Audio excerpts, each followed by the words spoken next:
मैंने कहा था ना, मेरा ये अवतार पूर्ण अवतार है, और वो इसलिए क्योंकि मैं 16 कलाओं के साथ इस अवतार में आया हूं। मेरी पहली कला है श्री संपदा। श्री जो स्वयं लक्ष्मी है, जो जब साथ होती हैं तो जीवन की सारी उलझनें अपने आप सुलझ जाती हैं। पर श्री संपदा का अर्थ केवल धन ही नहीं, व्यक्ति की असली संपदाएं हैं मीठी बोली, अच्छे शब्द, सरल स्वभाव, अच्छा व्यवहार, अहंकार के बिना सरल जीवन। ऐसी संपदाएं जिनके पास होती हैं, उनके पास ही श्री का वास होता है, और जहां श्री है वहां मैं हूं। कुबेर देव अहंकार के विकार से जब तक मुक्त नहीं होते, उन्हें मेरा दर्शन मिलना कहां संभव था। पर वो तो अभी भी अहंकार में ही डूबकर मुझ तक पहुंचने का आसान रास्ता ढूंढ रहे थे, और वहीं दूसरी ओर लोग सब कुछ भूलकर मेरे दर्शन और भोजन का आनंद ले रहे थे। देवी अन्नपूर्णा की कृपा से भोजन भी इतना स्वादिष्ट बना था कि लोग अपनी भूख से कहीं अधिक खा रहे थे। लेकिन रसोई में मैया को यह देखकर हैरानी हो रही थी कि इतने अतिथियों द्वारा भोजन करने के बाद भी रसोई में भोजन रत्ती भर कम नहीं हो रहा था। लड्डू के थाल वैसे के वैसे भरे थे। ढेर सारी पूड़ियां बन जाने के बाद भी आटा भी जस का तस था। सब्जियों के बर्तन अभी भी लबालब भरे थे। ये पूरा चमत्कार देवी अन्नपूर्णा की कृपा से ही हो रहा था, जिनसे मैंने सहायता की विनती की थी। और जहां देवी अन्नपूर्णा का वास हो, वहां भला क्या कमी हो सकती है। पर आश्चर्य की बात यह भी थी कि भोजन का एक दाना भी किसी ने बर्बाद नहीं किया था। भोजन के बाद अतिथियों को विदा करते समय बाबा गठरियां भर भर के रत्न और मिठाइयां दान कर रहे थे। अतिथि मना करते हुए बाबा से कह रहे थे, हमें ये रत्न नहीं चाहिए, हमें इन रत्नों से कहीं अधिक अनमोल रत्न कृष्ण के दर्शन के रूप में मिल गया है। लेकिन बाबा अतिथियों का मनुहार कर करके उन्हें दान दे रहे थे। लेकिन इधर मैया की तरह बाबा भी बड़े आश्चर्यचकित थे, क्योंकि इतना दान देने के बाद भी उनका भंडार जरा भी कम नहीं हो रहा था। बाबा और मैया दुखी हो, मेरे होते हुए उन्हें कोई कमी हो, ये मैं कैसे देख सकता था। और वैसे भी मैं तो अपनी लीलाओं से निराशा में आशा भरता हूं, तो फिर मैया और बाबा कैसे निराश रह सकते थे। इसलिए मैया और बाबा ने जब सच्चे मन से अपनी झोली फैलाई थी, तो मैंने बड़े प्यार से, आदर से उनकी झोली भर दी थी, जिसके लिए मैया बाबा बार बार हाथ जोड़कर मेरे नारायण स्वरूप को धन्यवाद कर रहे थे। उधर घर के बाहर कतार में लगे हुए कुबेर देव मन ही मन कुढ़ रहे थे। पूरे ब्रह्मांड के सबसे बड़े खजाने के देवता होने के बाद भी उन्हें साधारण लोगों के साथ कतार में लगना अपना बहुत बड़ा अपमान लग रहा था। इसलिए कतार में लगने के बाद भी वो तो बस इसी योजना पर विचार कर रहे थे कि किस तरह कतार तोड़कर सबसे आगे निकल जाएं और खट से अंदर पहुंच जाएं। तभी उनका ध्यान मेरे दर्शन करके वापस आते हुए अतिथियों पर गया। सभी अतिथियों के सिर पर दान की गठरी रखी हुई थी, जिनमें रत्न और आभूषण इतने ठूस ठूस कर भरे गए थे कि वे गठरियों में से बाहर निकल निकल कर गिर रहे थे। किंतु लोग उनके गिरने पर भी ध्यान नहीं दे रहे थे, क्योंकि वो तो मेरे दर्शन करके ही इतने धन्य हो गए थे कि उन्हें लग रहा था उन्हें सब कुछ मिल गया है। मेरे दर्शन के बाद उनके लिए ये रत्न पत्थर के मामूली टुकड़ों से अधिक कुछ नहीं थे। पर कुबेर देव ये समझ ही नहीं सके। लोगों के सिरों पर रत्नों और आभूषणों की गठरियां देखकर वो सोचने लगे, हो न हो, ये लोग इसी धन के लालच में यहां तक आए हैं और इतनी लंबी कतार में खड़े हैं। बात अगर धन की है तो मुझसे अधिक धनवान तो नंद नहीं हो सकते। जो लोग एक गठरी भर धन के लिए इतना कष्ट उठा रहे हैं, क्या हो यदि उन्हें रत्नों और आभूषणों से लगे हुए पेड़ ही मिल जाए। रत्नों के पेड़ देखकर तो लोगों की ये लंबी कतार पल भर में ही तितर बितर हो जाएगी। ये सोचकर कुबेर देव वापस कतार से बाहर निकल आए और उन्होंने अपनी माया से चारों तरफ रत्नों से लदे हुए ढेर सारे पेड़ खड़े कर दिए, जिसके कारण सारा गोकुल रत्नों का एक बगीचा लग रहा था। किसी पेड़ पर मोती लगे थे तो किसी पेड़ पर नीलम, किसी पेड़ पर मूंगे थे तो कोई पेड़ पन्ना से भरा था। किंतु कुबेर देव की माया मेरी लीला के सामने असफल हो गई। लोगों को रत्नों के ये पेड़ दिखाई ही नहीं दिए। कुबेर देव ये देखकर आश्चर्य में थे कि लोग रत्नों के पेड़ों की तरफ देख क्यों नहीं रहे हैं। जिस तरह चौसर का खिलाड़ी एक दांव उल्टा पड़ जाने पर अगला दांव भी उसी जोश के साथ चलता है, उसी तरह कुबेर देव ने भी जब देखा कि लोग रत्नों के पेड़ों की तरफ नहीं देख रहे हैं तो उन्होंने अपना अगला दांव चला। वहां हीरों के बड़े बड़े पहाड़ खड़े कर दिए।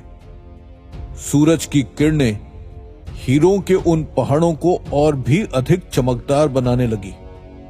स्वयं कुबेर देव की आंखें उस चमक के कारण चौंधियाने लगी।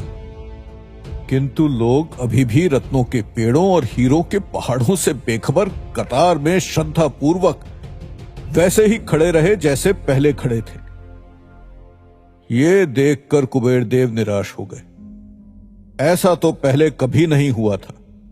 उन्होंने किसी को धन दिया हो और उसने धन पर ही ध्यान न दिया हो। अब गुस्से और निराशा से भरकर उन्होंने अपनी माया से बने हुए रत्नों और हीरों के पेड़ और पहाड़ हटा लिए और वापस कतार में अपने पहले वाले स्थान पर जाकर खड़े होने लगे।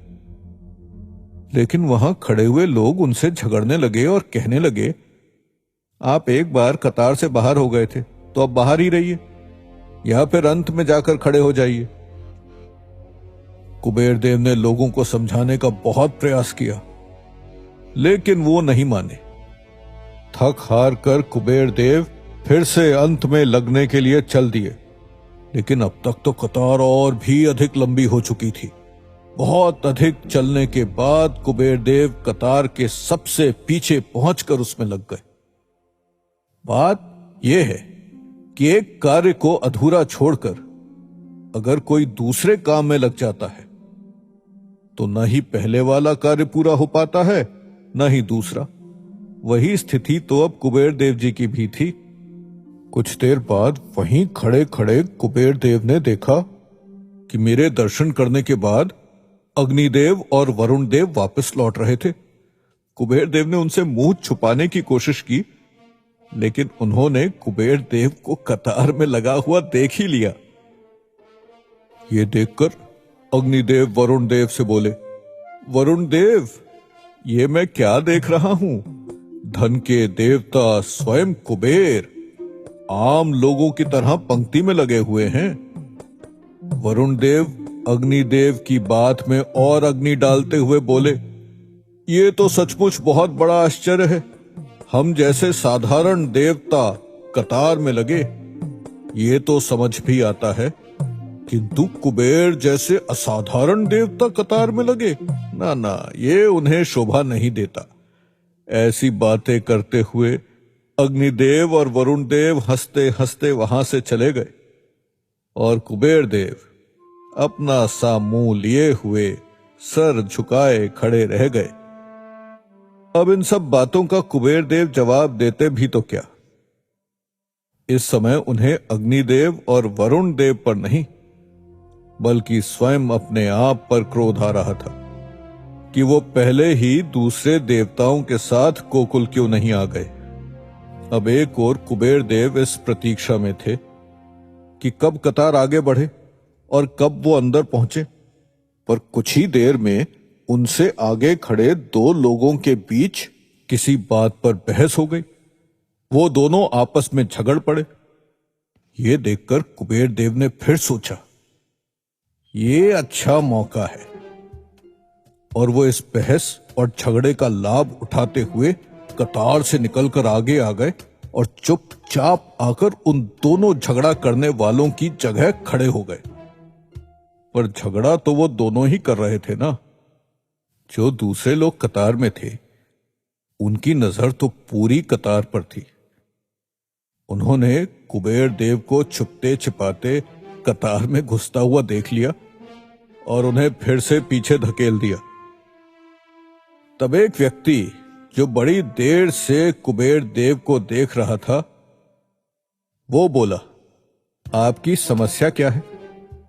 पहले तो आप कतार में लग नहीं रहे थे, अब लगे हैं तो कभी कतार से बाहर निकल जाते हैं, तो कभी अपनी जगह छोड़कर आगे आने की कोशिश करने लगते हैं। जाइए, वापस जाइए अपनी जगह पर। उस व्यक्ति की झिड़की सुनकर छोटा सा मुंह किए हुए कुबेर देव जब वापस अपनी जगह पहुंचे तो क्या देखते हैं कि कतार तो और भी लंबी हो चुकी है। अब लोगों ने उन्हें उनकी जगह पर नहीं आने दिया, मतलब उन्हें कतार में फिर से नहीं घुसने दिया। उन्हें तो सभी ने धकेल धकेल कर फिर से सबसे आखिर में पहुंचा दिया। इतनी बार अंदर बाहर करने के बाद कुबेर देव ने मन ही मन सोचा, कोई उपाय तो कारगर हो नहीं रहा है। अब कुछ भी हो जाए, कतार से नहीं निकलूंगा, अब जब भी बारी आए। पर कुबेर देव के ऐसे खड़े खड़े सुबह से शाम हो गई। अब तो बस उनके साथ कुछ ही लोग बचे थे मेरे दर्शन पाने के लिए। लेकिन कुबेर देव को अब विश्वास हो चला था कि अब तो उन्हें मेरे दर्शन हो ही जाएंगे, क्योंकि धीरे धीरे अब जहां पर वो थे वहां से उस कतार ने घर के आंगन में प्रवेश करना शुरू कर दिया। धीरे धीरे एक एक करके सभी बचे हुए लोगों को मेरे दर्शन मिलने लगे। सबसे अंत में कुबेर देव की बारी आई। वो बड़े प्रसन्न थे कि आखिरकार दिन भर के अनेक प्रयासों के बाद उन्हें मुझे देखने का अवसर मिल ही गया। अब ये सोचकर कुबेर देव मेरी तरफ बढ़ने लगे, किंतु मुझे तो अभी उनका अहंकार नष्ट करना था ना। इसलिए मैंने लीला करते हुए अपने छोटे से मुंह को खोलकर एक बड़ी सी जम्हाई ली और अपनी आंखों को बंद कर लिया। ये देखकर मैया को लगा कि मुझे नींद आ रही है। उन्होंने मुझे पालने में से उठाकर अपने आंचल में छुपा लिया। कुबेर देव ये देखकर बस देखते ही रह गए कि उन्हें मेरे दर्शन मिले ही बिना मैया मुझे गोद में उठाकर घर के भीतर ले जाने लगी। तो अचानक जाने क्या सोचकर तेज कदमों से वो मैया के पास आए और बोलने लगे, देवी, देवी यशोदा। लेकिन मैया ने अपने होठों पर उंगली रखकर कुबेर देव को श्श करके इशारे से चुप कर दिया। फिर मैया ने एक बार मेरे मुंह पर से थोड़ा सा आंचल हटाकर एक पल के लिए मुझे देखा और कुबेर देव से फुसफुसा कर छिड़कते हुए बोली, क्या कर रहे हैं आप? देखते नहीं मेरा लाल सो रहा है? जाइए, अभी आप भोजन कर लीजिए, और कृष्ण को देखना है तो कल आइए, मैं कल आपको उसके दर्शन करवा दूंगी। मैया की बात सुनने के बाद कुबेर देव से कुछ कहते ही नहीं बना। वो बेचारे चुपचाप वहीं खड़े रह गए और उनके सामने ही मैया मुझे लेकर घर के भीतर चली आईं। बाहर कुबेर देव अब तक खड़े खड़े उस दरवाजे की ओर ही देख रहे थे जहां से मैया मुझे लेकर घर के अंदर आ गई थी। वो ये सोचकर निराश हो गए कि अब तो आज उन्हें मेरे दर्शन नहीं हो सकेंगे। जब सब कुछ करने के बाद भी उन्हें निराशा हाथ लगी, तब उनका अहंकार टूटा। कुबेर देव होने के बाद भी जो साधारण लोगों के भाग्य में था, वो उन्हें नहीं मिल पा रहा था। जब उनके मन में यह विचार आया तो उनका अहंकार टुकड़े टुकड़े हुआ और कुबेर देव के अहंकार का अंत होते ही उन्हें अपनी भूल का एहसास भी हुआ। उन्हें स्वर्गलोक से गोकुल तक की अपनी यात्रा और दिन भर के सारे कष्ट याद हो आए। वो सोचने लगे, अवश्य ही मुझसे कोई भूल हुई है, अन्यथा नारायण तो दया के सागर हैं। इतने कष्टों के बाद भी अगर मुझे उनके कृष्ण स्वरूप के दर्शन नहीं हुए तो जरूर गलती मेरी ही है, क्योंकि आज यहां जितने भी अतिथि आए थे उनमें से केवल मैं ही तो निराश होकर जा रहा हूं। हो न हो ये मेरे अहंकार का ही दंड है। मैं ही भूल गया था, ईश्वर के लिए तो सभी समान हैं। उनके लिए न कोई छोटा है, न कोई बड़ा, न कोई धनवान है, न कोई निर्धन। ईश्वर के मन में मनुष्य, पशु, पक्षी, देवी, देवता सभी के लिए समान रूप से प्रेम और दया है। ये सारे विचार करके कुबेर देव की आंखें छलछला उठी। तभी बाबा कुबेर देव के पास पहुंच गए। उन्होंने उनकी आंखों में आंसू देखकर पूछा, क्या हुआ श्रीमान? ओ, आप शायद कृष्ण को न देख पाने के कारण दुखी हैं। बाबा की बात सुनकर कुबेर देव ने अपनी आंखें पोंछकर मुस्कुराते हुए बाबा की तरफ देखा। तब बाबा आगे बोले, तो क्या हुआ अगर आज आप कृष्ण के दर्शन नहीं कर सके? आप एक काम कीजिए, भोजन कीजिए और आज की रात यहीं विश्राम कर लीजिए। कल सवेरे सवेरे कृष्ण के दर्शन करके अपने गांव लौट जाइएगा। कुबेर देव बाबा की बात को सुनकर भी चुप रहे, क्योंकि उन्हें तो अपनी भूल का एहसास था। उन्होंने सोचा, दर्शन देना ही होता तो नारायण अभी भी दे सकते थे, पर यही बात है, उन्होंने मेरे अहंकार के कारण ही मुझे दर्शन नहीं देने का दंड दिया है और यह तो मुझे स्वीकार करना ही होगा। ऐसा विचार करके कुबेर देव भारी कदमों से सिर झुकाए हुए आंगन के दरवाजे की ओर बढ़ गए और मन ही मन मुझसे क्षमा मांगने लगे। जब व्यक्ति को अपनी भूल का आभास हो जाए और वो अपने हृदय से क्षमा मांगने लगे तो उसे क्षमा कर देना चाहिए। कुबेर देव भरे मन से भूखे प्यासे ही वापस जाने लगे तो मैंने उन्हें दर्शन देने का निश्चय कर लिया। वो घर के आंगन से बाहर निकलने ही वाले थे कि तभी घर की एक खिड़की से रोशनी की अनेक किरणें निकलकर उनकी आंखों से टकराईं। अचानक आई इस रोशनी से कुबेर देव की आंखें चौंधिया गईं। वो रुक गए। जब उन्होंने आंखें मसलते हुए खिड़की की तरफ देखा तो उन्हें मेरे नारायण स्वरूप के दर्शन हुए। कुबेर देव मुझे देखकर भावुक और धन्य हो गए। उनकी आंखों में रुके हुए आंसू पलकों के बांध को तोड़ते हुए अब झरने की तरह गिरने लगे। वे हाथ जोड़कर मन ही मन मुझसे क्षमा मांगते हुए बोलने लगे, प्रभु मुझे क्षमा कर दीजिए, मेरी आंखों पर अहंकार का पर्दा पड़ गया था। मैं भूल गया था कि सारे जगत की तरह मैं भी आपका एक अंश मात्र हूं। मेरी पहचान, मेरी साख, मेरा होना सब आप पर निर्भर है। मेरे अज्ञान के लिए मुझे क्षमा कीजिए। मैंने मुस्कुराते हुए कुबेर देव को क्षमा कर दिया और अपनी आंखों के इशारे से उन्हें उनके पीछे देखने को कहा। कुबेर देव जब मेरा इशारा समझकर पलटे तो उन्होंने देखा मैं अपने कृष्ण स्वरूप में घर के आंगन में घुटनों के बल चलते हुए आ रहा हूं। कुबेर देव मेरे कृष्ण अवतार के बाल स्वरूप के दर्शन करके धन्य हो गए। उन्होंने मेरे नारायण रूप को धन्यवाद देने के लिए पलटकर खिड़की की तरफ देखा, लेकिन तब तक मैं अंतर्ध्यान हो चुका था।